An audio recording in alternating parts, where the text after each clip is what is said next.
Ескі үйдің сыры. Кешкі сағат 11 шамасы еді. Қатты жел ауыл шетіндегі ескі үйдің айналасını ысылдап тұрды. Бұл үй туралы ешкім сөйлегісі келмейтін, себебі ол жақтан әр түн сайын түсініксіз дыбыстар естілетін. Бір күні батыл ұл Айбар сол үйге қызықты, және сол үйге кіріп не болып жатқанын анықтауға шешім қабылдады. Қолында шам, иығында кішкентай сөмке, ал жүрегінде үлкен қызығушылық бар еді. Есіктің тұтқасын бұрғанда ол сықырлап ашылды. Үйдің іші суық, дымқыл және ағаштың иісімен тола еді. Қабырғадағы суреттердің көздері тірі секілді оны бағып тұрғандай сезілді. «Мен ештеңеден қорықпаймын», деді Айбар ақырын. Сол сәтте жоғарғы қабаттан топ-топ еткен дыбыс естілді. Ол баяу, баспалдақпен жоғары көтерілді. Ескі ағаш сықырлап, әр қадам сайын түн тыныштығын бұзды. Жоғары шыққанда жарық тараған бір есікті көрді. Ашып қалса, ортасында ескі қуыршақ тұр. Қуыршақтың көздері тірі адамдікі де жылтырап тұрды. Бір мезетте қуыршақтың басы жай айланып, Айбарға қарады. «Неге қайттың?» деді бір дауыс құлағының түбіне сыбырлап. Айбар шамамен бетін ұстап алды. Жарық сөнді, қараңғылық басып кетті. Тек бір нәрсе естілді. Қуыршақтың қақылдап күлген деген қорқыныш күлкісі. Содан кейін бұл үйге ешкім кірмеді. Тек жел ғана үй маңында сыбырлап жүрді. Айбар ол енді қайтпайды. Айбар есін жиғанда өзін сол үйдің жертөлесінде байлаулы күйінде тапты. Қолдары ағаш шынжырмен кесінділген, ал айналы дымқыл әрі суық еді. Жоғарыдан тағы да қадам дыбыстары естілді. Бірақ бұл адамдікі емес, бір ауыр нәрсенің жерді басқандай дыбыс еді. Жанында жатқан шамның батарейкасы әлсіз болса да, ол шамды жақты. Қабырғада бір жазу жарқ етті. Бұл үйге кірген әр жан өз көлеңкесінен осында қалдырады. Бұрышта бір топ қуыршақ отыр екен. Олар да Айбарға тірі адамдай қарап тұрғандай сезілді. Олардың арасында кеше көрген көздері жылтыраған қуыршақ та бар еді.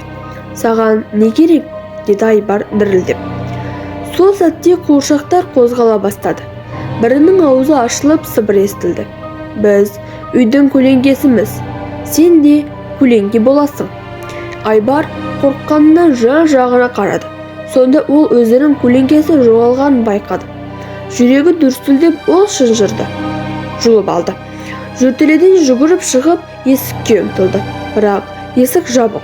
Ол терезеден тек оның қуыршаққа айналған бейнесі көрінді. Сол мезетте ол бәрін түсінді. Бұл үй оның жанын жұтқан.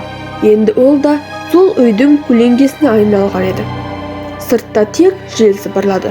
«Енді сен үйдегісің, Айбар». Үйдің іші қара түнек еді. Айбар енді қуыршақ бейнесінде болса да, жүрегі әлі тірі болатын. Әр түн сайын жел соққанда ол өз дауысын естеді. «Мен шығуым керек, мен тірімін» деген сөздер естеді. Бір күні ай сәулесі сынған терезеден түсті. Сол жарық түскен сәтте көлеңкелер шегінді. Жарық ішінен бір ұл пайда болды. Ол Айбардың бала кезінде жүзі таза әрі мейірімді еді. «Мен сенің бала күнгі көлеңкеңмін», деді ол. «Үй сені қорқынышың арқылы ұстап тұр. Егер қорқынышыңды жеңсең, бәрі жоғалады», деді. Айбар бар күшін жинап қимылдауға тырысты. Әр демімен үйдің қабырғалары сықырлап, пол жарылып жатты. «Мен қорықпаймын» деп айқайлады ол. «Мен көлеңке емеспін», деді. Сол сәтте барлық қуыршақ күлді. Кейін олар бірінен соң бірі шаңға айланып жоғалып кетті. Жарық күшейіп, үйдің есігі өзінен өзі ашылды. Айбар далаға жүгіріп шықты. Таза ауамен дем алды. Артына қарағанда үй жоқ еді. Тек жел ғана сыбырлады. «Сен жарықты таңдадың». Сол күннен кейін бұл үйді ешкім көрмеді. Бірақ кей түндері ауыл шетінде жел сыбырлап өтеді екен. Қорқыныш бұл үй емес, ол сенің ішіңде.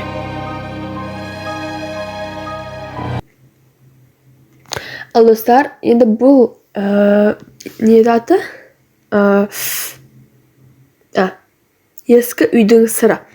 Ескі үйдің сыры хикаясы сіздерге ұнады ма, жоқ па, комментарийда жазып қалдырыңыздар. Бұл хикая өзіме ұнады. Мен бұл хикаяды өмірде болмаған әрине енді. Бұл хикаямен ChatGPT-ден алдым. ChatGPT нормально жазған. Қалай жазған, бұны сіздер 10-дан неше балға бересіздер, соны комментарийға жазып қалдырыңыздар. Мен өзіме ұнады, нормальный хикая шығыпты.